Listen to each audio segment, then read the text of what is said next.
So guys आज मैं आप लोगों को बताने वाला हूँ 5 ऐसे टॉप बिजनेस आइडियाज जो आपके लिए काफ़ी ज़्यादा हेल्पफुल होने वाले हैं। बिकॉज उसमें इन्वेस्टिंग तो है बट उसमें प्रॉफिट भी उसी हिसाब से ही होगा। तो चलिए फटाफट से करते हैं वीडियो को स्टार्ट बिना किसी देरी के। सो गाइज सबसे पहली चीज़ तो यही है, देखो आप कोई भी बिजनेस करते हैं तो उसमें आपकी इन्वेस्टमेंट तो देखो लगेगी। और प्रॉफिट की बात करें तो यार देखो प्रॉफिट होने में तो कम से कम काफ़ी टाइम लगता है। बट जो मैं आपको बिजनेस आइडियाज़ बताऊंगा इसमें आपका प्रॉफिट लगभग 1 से 2 महीने के अंदर होना चालू हो जाएगा अच्छा खासा। तो सबसे पहला जो बिजनेस है वो है हमारा जिम सेंटर का।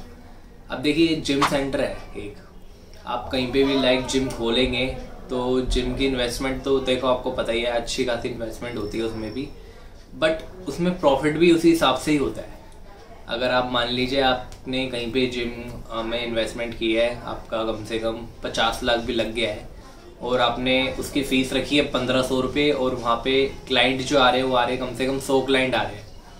तो 100 क्लाइंट के भी मान लो आप कम से कम 1.5 लाख रुपये वो हो गए पर मंथ। ठीक है, 1.5 लाख में से आप किराया, अगर आपकी जिम खुद की है तो बेस्ट है, आपको किराया नहीं निकालना पड़ेगा तो आपका काफ़ी अच्छा खासा बचेगा उसमें प्रॉफिट। अगर आप कहीं किराए पे जगह लेते हैं तो उसका रेंट देना पड़ेगा आपको 50 से 60 हज़ार भी हो सकता है या उससे ऊपर भी हो सकता है, 70 भी मान लीजिए। अगर आप 70 हज़ार भी रेंट दे रहे हैं तो आपका 80 हज़ार बच रहा है। आपने 2 ट्रेनर रख लिए, उनके 15 हज़ार हो तो 50 हज़ार आपके बच रहे हैं। और छोटा मोटा खर्चा मान लीजिए बिजली का, पानी का और सब मिला के भी आपके लगभग मान लो आपसे प्रॉफिट जो होगा 30 हज़ार के आसपास तो आपका प्रॉफिट होगा एक जिम से। ये है कि अगर आपकी जिम एक बार चल गई ना तो काफ़ी अच्छा खासा प्रॉफिट हो जाएगा। जरूरी नहीं है कि 100 क्लाइंट आए, 100 क्लाइंट से कम भी हो सकते हैं, 80 भी हो सकते हैं या उससे कम भी हो सकते हैं। वो आपके ऊपर है कि आप किस तरह से आप क्लाइंट्स को संभालते हैं, ट्रेनर कैसे हैं, ट्रेनर बेस्ट होने चाहिए। तो ये हमारा पहला बिजनेस आइडिया है जिम सेंटर का। तो भाई सेकंड बिजनेस है अपना कॉस्मेटिक शॉप। अब आपने लेडीज़ों को तो देखा होगा, उन्हें कॉस्मेटिक बहुत पसंद है, लिपस्टिक वगैरह ये सब वगैरह। लिपस्टिक हो गया, काजल हो गया, जो भी मेकअप का सामान होता है बहुत सारी चीज़ें होती है। बाकी लेडीज़ों को ही पता है क्या क्या, फाउंडेशन वगैरह ये सब। बट यार जो लड़कियों का है ना कॉस्मेटिक शॉप वो भी बेस्ट है बहुत। इसमें इन्वेस्टिंग भी आपकी ठीक ठाक है, ज़्यादा इन्वेस्टिंग नहीं है। बट इसमें आपका जो शॉप है ना चलेगा, बहुत ग्रोथ करेगा। ये नहीं है कि आपने शॉप खोल ली है कोई तो आपका चलेगा नहीं। एक अच्छा खासी मतलब एक अच्छे डेकोरेशन में शॉप होनी चाहिए। कॉस्मेटिक की शॉप में ये है कि आप अगर होलसेल पे कुछ सामान लेते हैं बेस्ट और उसको अच्छे प्राइस में बेचते हैं तो आपका प्रॉफिट भी काफ़ी अच्छा होगा।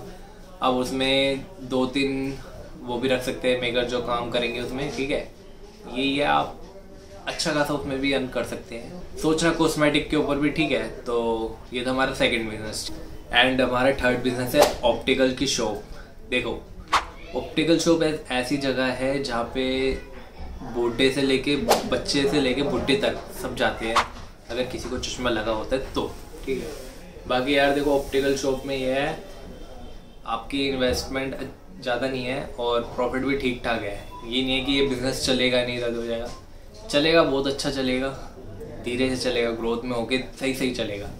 ये भी कोई बुरा बिजनेस नहीं है बट मैं अपनी तरफ से बता रहा हूँ, आपको आइडिया दे रहा हूँ। ये भी ठीक ठाक है। अगर आपके आसपास नहीं है ऑप्टिकल की कोई शॉप तो आप खोल सकते हैं इसे और काफ़ी अच्छे प्रॉफिट कर सकते हैं। सो फोर्थ है हमारा शूज़ शॉप का बिजनेस, जूतों का। अब देखो यार जूतों में मैं बताता हूँ क्या है, आप लो लेवल से लेके ब्रांडेड शूज़ तक रख सकते हैं यार। ये है कि आप शूज़ में 1000 रुपये से भी अगर प्राइस स्टार्ट करेंगे, 1000 रुपये से लेके 50 हज़ार तक का भी शूज़ लेके जा सकते हैं आप। और इसकी जो मार्केटिंग है वो काफ़ी अच्छी खासी है और लोगों को काफ़ी पसंद भी आते हैं शूज़। अलग अलग अच्छे डिज़ाइन के स्पोर्ट्स हो गए, अलग टाइप के हो गए। ठीक है, चेल्सी शूज़ हो गए, पार्टी शूज़ हो गए, नॉर्मल शूज़ हो गए, बहुत टाइप के शूज़ आ जाएंगे, लेडीज़ शूज़, चप्पल्स वगैरह ये सब। अगर आप खोलते भी है तो इसमें भी बहुत अच्छा खासा प्रॉफिट होता है। सबसे ज़्यादा होता है शूज़ में। अगर आप मान लो लाइक आपने होलसेल में आपने वो शूज़ खरीदा 500 का और आप मार्केट में बेच रहे हो उसे 1100-1200 का, तो काफ़ी अच्छा डबल प्रॉफिट होता है उसमें। मतलब जितना आप इन्वेस्टमेंट करेंगे उससे डबल प्रॉफिट होगा। बट थोड़ा सा जो इन्वेस्टमेंट होगी, अगर शॉप वगैरह होगी या कोई शोरूम वगैरह होगा वो आपका खुद का होगा तो बेस्ट है। अगर आप रेंट पे लेते तो थोड़ा उसमें से कटेगा, ठीक है। और आप किसी को मेकर्स को रखते हो 2-3 तो उसमें भी उनकी भी सैलरी जाएगी। अब अपनी मार्केट वैल्यू सही रखेंगे तो यार ऑलरेडी लोग खरीदने आएंगे। आप ऑनलाइन भी उसको डाल सकते हैं, इंस्टाग्राम प्रोफाइल बना के उस पर फोटोज डाल के, ताकि लोग आए लेने आए। तो ये भी काफ़ी अच्छा खासा बिजनेस है।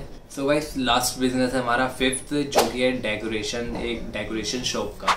देखो डेकोरेशन शॉप में क्या होता है, बहुत सारी चीज़ें होती है डेकोरेशन के लिए। होम डेकोरेशन के लिए हो गया, या कई पार्टीज में डेकोरेशन के लिए हो गया, बहुत सारी चीज़ें होती है डेकोरेट के लिए। फ्लावर्स वगैरह हो गए, कांच की आइटम्स हो गई, बहुत सारी चीज़ें हो जाती है डेकोरेशन में, जो सस्ती से लेके महंगी, बहुत महंगी आती है। 50,000 तक की भी डेकोरेशन की बहुत सारी चीज़ आती है। एक मेरा दोस्त है, उसकी भी डेकोरेशन की शॉप है, बहुत मोटा पैसा छापता है वो, मेरे को पता है। काफ़ी अच्छा खासा प्रॉफिट है उसमें भी। आप लो इन्वेस्टमेंट से भी काफ़ी अच्छा खासा प्रॉफिट कर सकते हैं। सो ये लास्ट था हमारा बिजनेस आइडिया। तो उम्मीद करता हूँ आपको ये वीडियो अच्छी लगी होगी। तो वीडियो को प्लीज़ लाइक, कमेंट, शेयर जरूर कर देना एंड चैनल को सब्सक्राइब कर देना। अगर आप करो तो थोड़ा सपोर्टिंग कर दो एंड और अच्छी वीडियोस आएंगी। So thanks for watching this video, goodbye and take care.